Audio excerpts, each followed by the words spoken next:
Halo, selamat pagi pemirsa, apa kabar Anda hari ini? Senang sekali dapat menjumpai Anda dalam berita Papua hari ini. Saya Yuni Rumbaran bersama tim redaksi telah menyiapkan sejumlah berita menarik dan aktual bagi Anda. Berikut 3 berita utama.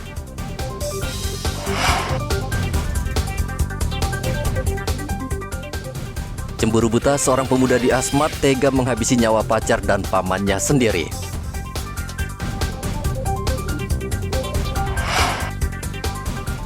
Banyak beredar berita bohong di media sosial, polisi himbau warga tidak terpengaruh.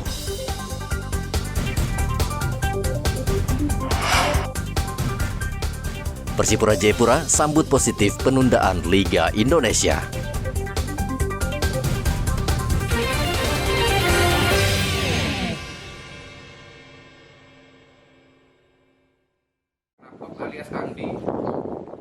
Karena cemburu, seorang pemuda di Kabupaten Asmat menghabisi nyawa kekasih dan pamannya sendiri. Pembunuhan terjadi di Kampung Pepera, Distrik Suator, Senin lalu. Kapolres Asmat AKBP Agus Haryadi mengatakan, IS saat itu sedang mencari kayu gaharu. Lalu ia melihat kekasihnya dengan paman pelaku sedang berduaan di penampungan air. Pelaku marah namun masih bisa menahan diri. Ketika kedua pasangan ini masuk ke dalam barak, mereka berdua langsung dianiaya menggunakan senjata tajam. Melanggar pasal 338, ya, subsidi 351 KUHP. Kalau tempusnya pada Senin tanggal 26 September 2022, sekira pukul jam 8 malam di dalam rumah atau pepak di Kampung Pepera, Distrik Suator, Kabupaten Asmat. Ya, untuk tersangka nama Ismail Sanakop alias Ismail. Kemudian korban ada 2. Yang pertama Andreas Sanakop, paman tersangka. Kemudian yang kedua Vince Besakin, pacar tersangka. Barang putih yang kita ini sudah ada, kampak, ya. Kemudian pakaian korban. Saat ini pelaku yang berusia 24 tahun ini sudah ditahan di Mapolres Asmat. Ia dijerat pasal pembunuhan dengan ancaman hukuman 20 tahun penjara. Audi Rampengan melaporkan dari Asmat, Papua.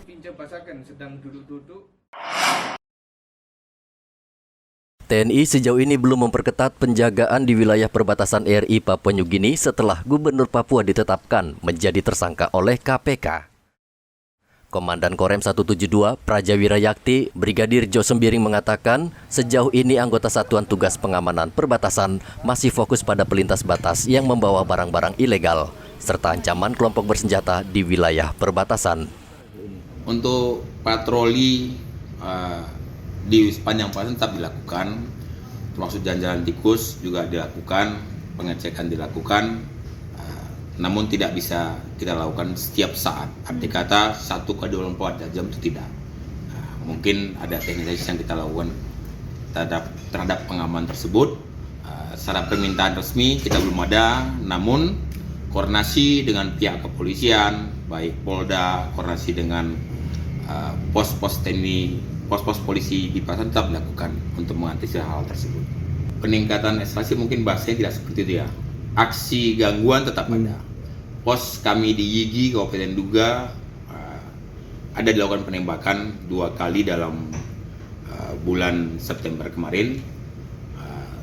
Itu memancing menurut saya, termasuk di Duga mereka memancing di kota Kenyamnya, memancing kita untuk membalas tembakan secara berlebihan. Namun prajurit saya tetap teguh karena perintah saya pada mereka tidak ada menembak jika tidak melihat musuh atau sasaran. Kalau kau melihat silahkan, apalagi dia berusaha mengancam dirimu. Brigjen Sembiring mengatakan sejauh ini belum ada permintaan dari KPK untuk memperketat wilayah perbatasan karena dikhawatirkan gubernur melarikan diri melintasi perbatasan. Untuk diketahui pada April 2021 lalu, Gubernur Papua Lukas NMB pernah ke Papua Nugini melalui jalur tikus di perbatasan RI PNG tanpa mendapatkan izin dari Menteri Dalam Negeri. Hal yang sama juga dilakukan tersangka KPK, Bupati Mambramo Tengah Riki Hampagawak, yang berhasil kabur melintasi perbatasan dan masuk ke wilayah Papua Nugini. Hendra melaporkan dari Kota Jayapura, Papua. Maraknya berita hoaks yang diunggah di media sosial dapat mengganggu stabilitas Kamtipmas di Papua.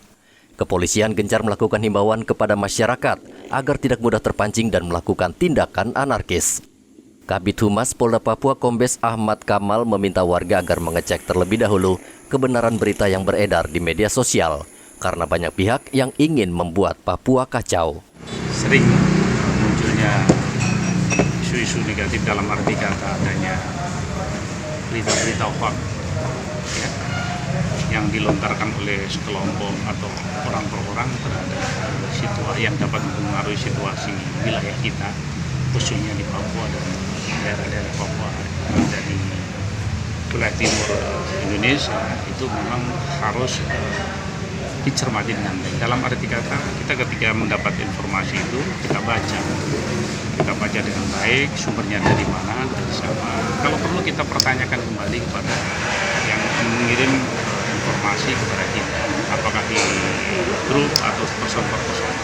Ini yang perlu kita cermati. Seperti halnya kemarin muncul berita hoax terkait dengan Presiden wafat. Setelah kami konfirmasi kepada rekan-rekan kami dekat dengan keluarga, ternyata berita itu tidak benar. Kan beliau baru selesai makan siang dengan keluarga. Itu hal-hal semacam itu harus kita cermati karena apa? Itu dapat mengganggu situasi. Kamal memastikan akan menindak tegas setiap orang yang menyebarkan berita bohong di media sosial sesuai Undang-Undang ITE. Internet diakui memberikan banyak kemudahan, khususnya akses informasi kepada masyarakat luas. Namun di sisi lain, internet khususnya media sosial kerap menjadi lahan untuk menyebarkan berita bohong dan menyesatkan. Dalam situs Kemenkominfo tercatat ada 800.000 situs di Indonesia yang terindikasi menyebar informasi palsu atau hoaks. Konten negatif yang disebarkan situs tersebut sangat meresahkan dan bisa menimbulkan kecurigaan sesama anggota masyarakat. Muhammad Ridwan melaporkan dari Merauke, Papua.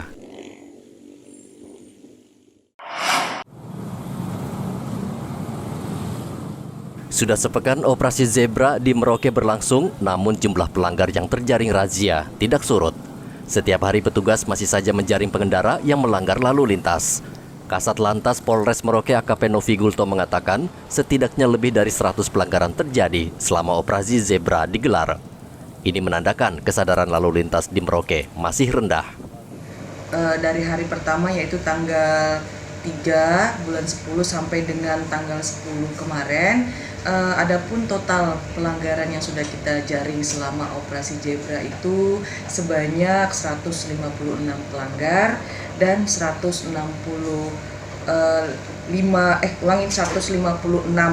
yang ditilang dan 165 yang kita tegur.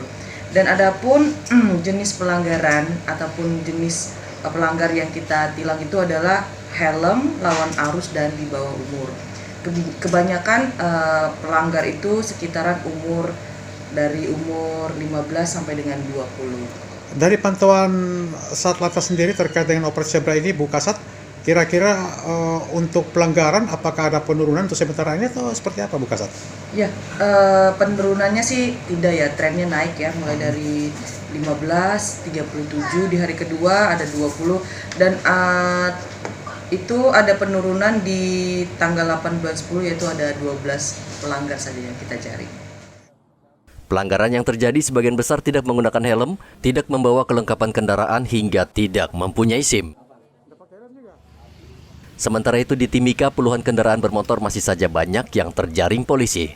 Ini membuktikan sebagian besar warga Kabupaten Timika belum menyadari dan mematuhi aturan berlalu lintas.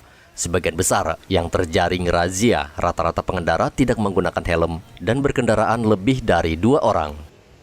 Ini kita lanjutkan lagi untuk hari ini dan targetnya atau sasarannya masih sama, yaitu pengemudi yang tidak menggunakan helm dan juga mungkin pengemudi yang di bawah umur serta surat-surat kendaraan yang tidak lengkap, serta kelengkapan kendaraan yang tidak lengkap.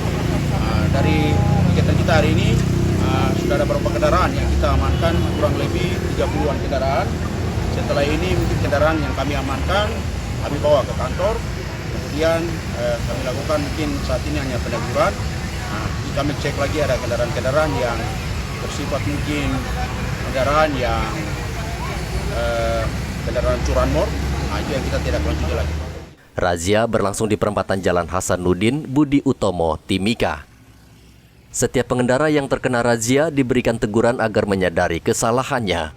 Operasi Zebra akan berlangsung selama 2 pekan dan bertujuan untuk menyadarkan masyarakat agar mematuhi dan disiplin berlalu lintas. Muhammad Ridwan dan Igobat Momolin melaporkan dari Merauke dan Mimika.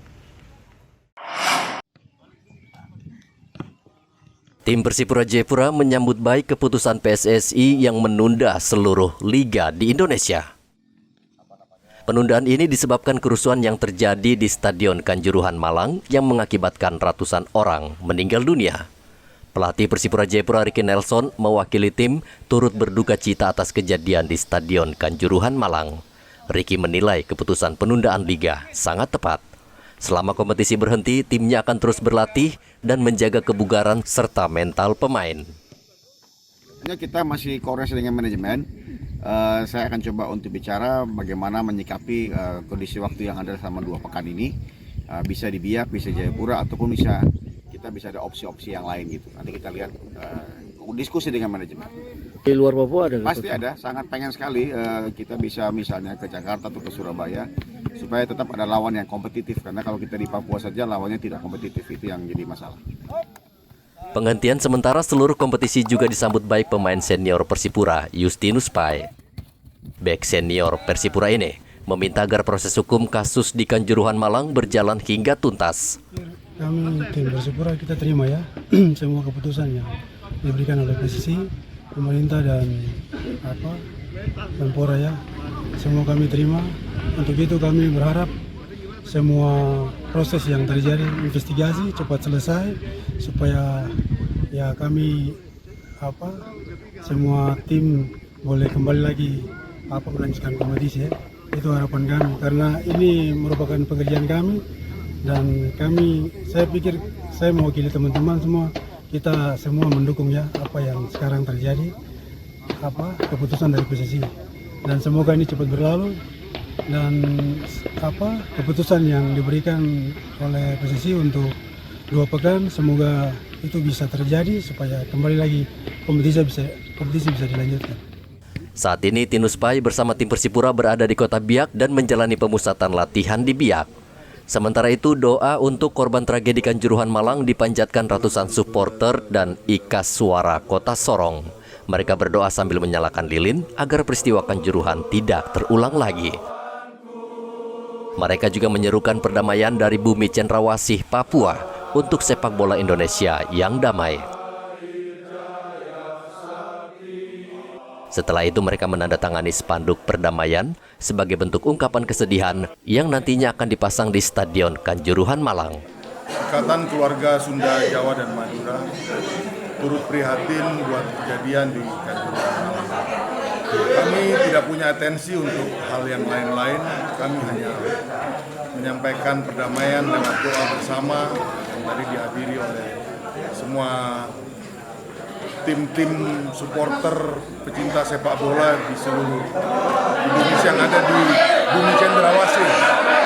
Kami di bumi Cendrawasih ingin menggaungkan hal tentang perdamaian. Kami doa bersama ingin menyampaikan hal tersebut. Kami berharap semoga di ke depan lagi untuk kejadian-kejadian ini tidak akan terulang kembali, dan siapapun nanti yang bersalah biarkan nanti pemerintah yang menentukan bagaimana proses ini berjalan. Mungkin itu kami dari bumi Cendrawasih, Kaswara, Tembus Kota Sorong menyampaikan turut berduka cita yang dalam kepada keluarga yang ditinggalkan anak, istri, suami, sanak saudara. Peristiwa Kanjuruhan di Malang diketahui menewaskan 131 orang. Peristiwa ini menjadi noda hitam bagi dunia sepak bola di tanah air. Polisi saat ini tengah mengusut kasus ini untuk mengungkap pihak yang harus bertanggung jawab. Renold dan Topan melaporkan dari Jayapura dan Sorong.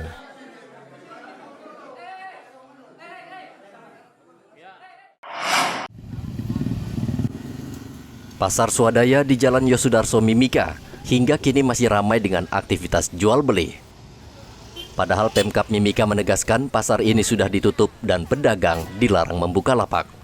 Pemkab sebenarnya sudah berkali-kali menegur para pedagang agar pindah ke pasar sentral yang baru dibangun di Jalan Hasanuddin. Namun pedagang rupanya masih enggan pindah karena khawatir pendapatannya menurun. Pemkab pada prinsipnya terbuka menerima masukan dari para pedagang terkait keengganan mereka pindah ke pasar sentral. Namun Pemkab akan tetap menindak tegas pedagang yang masih membandel berjualan di pasar swadaya. Pasar swadaya yang lama ya, dan kopra-kopra. Sudah kami tegaskan bahwa itu bukan tempat jual beli yang tidak diperuntukkan untuk jual beli. Jadi tidak ada lagi alasan untuk tidak melakukan aktivitas jual atau melakukan aktivitas jual beli. Jadi kami sudah larang, kita berharap untuk tidak dilakukan di situ. Ya kalau anda-anda yang sudah 2-3 kali kami peringatkan masih juga membandel ya, konsekuensi tanggung masing-masing lah. Karena kami juga berpikir bahwa anda juga tidak menghargai himbauan-himbauan yang sudah kami sampaikan. Ini secara tegas saya sampaikan bahwa lokasi itu bukan lokasi untuk dijual. Kalau ada hal-hal yang teman-teman temui di lapangan, silakan saja lapor saya. Kami sangat terbuka untuk menerima kritik, masukan, dan saran untuk perbaikan ya, untuk perbaikan pada pelayanan publik. Satpol PP berencana dalam waktu dekat akan kembali mendatangi pasar swadaya untuk menertibkan para pedagang agar segera pindah. Dari Mimika, Papua, Igobat Momolin melaporkan.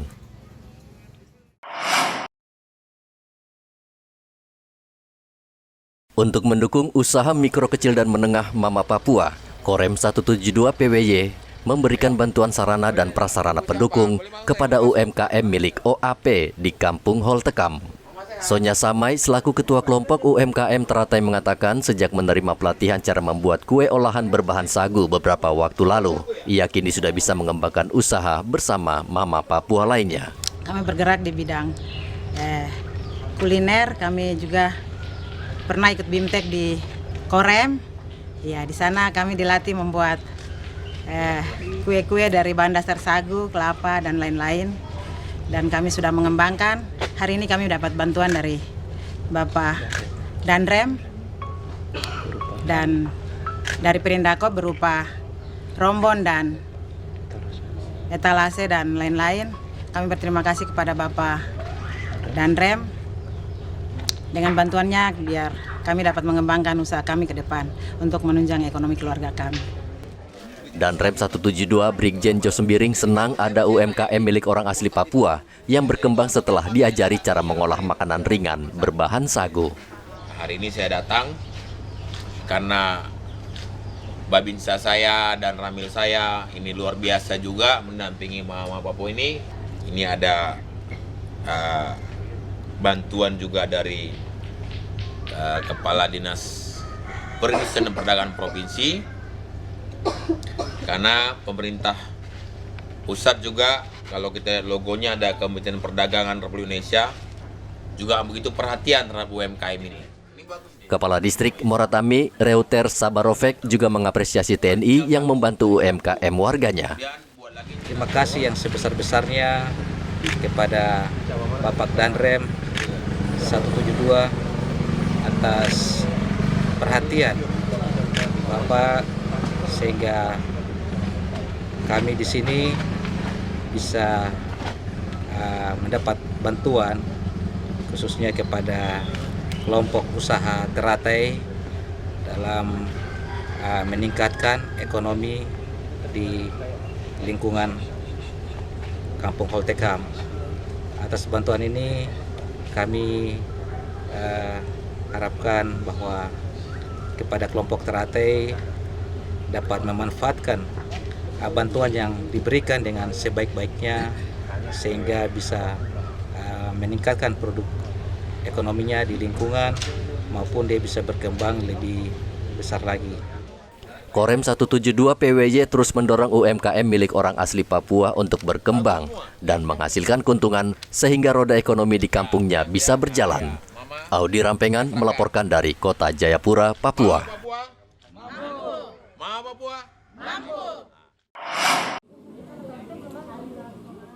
Jumlah warga miskin di Merauke saat ini mencapai lebih dari 20.000 jiwa. Sebagian besar tersebar di pedalaman. Wakil Bupati Merauke Ridwan mengatakan warga miskin ini sebagian besar bermukim di kawasan pinggiran dan pedalaman Merauke. Jumlah mereka relatif stabil, yakni jumlahnya tidak mengalami perubahan dari tahun sebelumnya. Pemkab berusaha mengentaskan jumlah orang miskin di Merauke. Untuk itu, pemerintah bersama instansi terkait akan melakukan berbagai langkah, salah satunya dengan memberikan bantuan makanan, termasuk perbaikan rumah agar layak huni. Data kemarin 20.000 lebih, 20.000 sekian. Kakak ya, kakak. Apa itu? Jiwa. Dan ini menjadi PR untuk Kabupaten Merauke kiranya dengan program yang akan dimulai dari 2023 bisa secara bertahap dikurangi bahkan dihilangkan. Untuk kami itu kan dari seluruh Indonesia angka kemiskinan kan 0% di tahun 2025. Berarti wakil turun ya? Ya. Orang miskin di Merauke turun.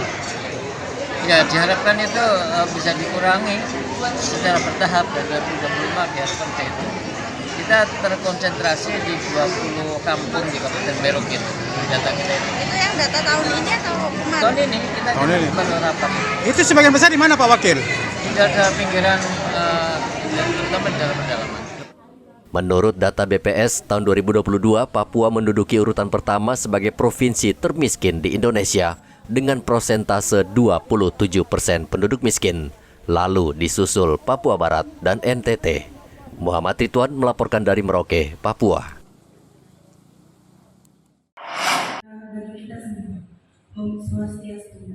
KPU Kabupaten Teluk Bintuni menggelar verifikasi faktual partai politik peserta pemilu 2024. Verifikasi dilakukan sejak dini mengingat kondisi letak geografis Kabupaten Teluk Bintuni sebagian bergunung dan sulit dijangkau. Bupati Kabupaten Teluk Bintuni, Petrus Kasihiu mengatakan KPU berwenang memverifikasi partai politik hingga ke wilayah kampung dan proses verifikasi ini tidak bisa dianggap enteng. Artinya kita saat ini sudah ada di dunia yang lebih mutakhir ya, digitalisasi sehingga dalam kaitan dengan verifikasi faktual partai kita tidak bisa seperti dulu lagi menetapkan anggota atau menentukan anggota, mencatat anggota seperti biasa. Ini benar-benar harus dibuktikan, apalagi dengan Undang-Undang Nomor 4 tahun 2022 ini, PKPU Nomor 4 ini kan lebih tegas lagi dijelaskan. Bahkan ada sanksinya segala macam. Ya, semua partai politik, termasuk partai politik yang saat ini masih baru dan belum punya keanggotaan di DPR RI harus melewati verifikasi faktual. Ini penting sekali. Apalagi KPU punya kewenangan untuk membuktikan sampai di kampung bahkan distrik. KPU Papua Barat hanya mewajibkan partai politik yang tidak lolos parliamentary threshold untuk mengikuti verifikasi faktual. Sedangkan 9 partai politik yang lolos parliamentary threshold tidak diwajibkan mengikuti verifikasi faktual. Makanya di kabupaten kota itu yang diverifikasi adalah pengurusan, KSP harus ada, lalu begitu 30%, lalu kantornya sesuai dengan alamat dan tadi sipol.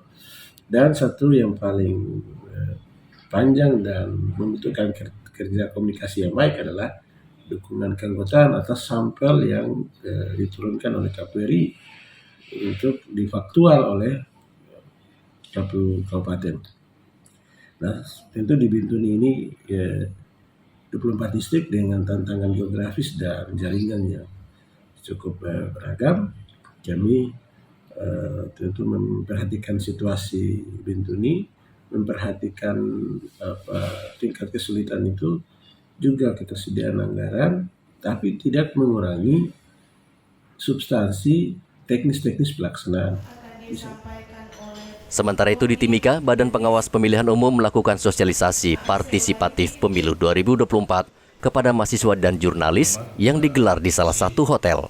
Ketua Bawaslu Timika Yonas Yanampa mengatakan Bawaslu meminta keterlibatan jurnalis dan mahasiswa agar bersama-sama Bawaslu mengawasi data pemilih di Kabupaten Mimika agar pemilu 2024 mendatang berlangsung lancar dan sukses.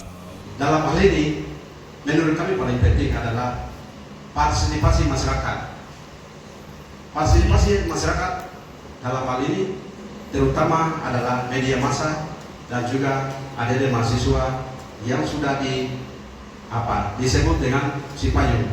Ini menurut saya kader yang paling depan. Itu mari kita sama-sama sepakat. Karena mereka itulah yang akan ada di berbagai lini ya. Untuk menyampaikan informasi yang akurat, yang benar dan akuntabel, yang dapat dipertanggungjawabkan kepada masyarakat luar. Dalam jajaran di Kabupaten Ada dan jajaran Bawaslu, kami hanya berlima dibantu dengan staf, dan ini keterbatasan dalam pengawasan sehingga butuh dukungan dari masyarakat, butuh dukungan dari para mahasiswa dan juga para media, sehingga kegiatan yang kami lakukan ini dapat membantu kami, dapat memberikan dukungan bagi kami, sehingga pada saat kami melakukan pengawasan, kami melakukan kiat-kiat yang berkaitan dengan pemilu ke depan, tentunya ada kontrol yang baik dari masyarakat. Bawaslu juga dalam waktu dekat akan melakukan sosialisasi terkait pemutakhiran data pemilih. Bawaslu Mimika selama ini melihat masyarakat dan tokoh adat tidak dilibatkan dalam pengawasan pemilu. Namun ketika terjadi konflik, mereka justru diminta untuk meredam. Topan dan Igo Batmomolin melaporkan dari Teluk Bintuni dan Mimika.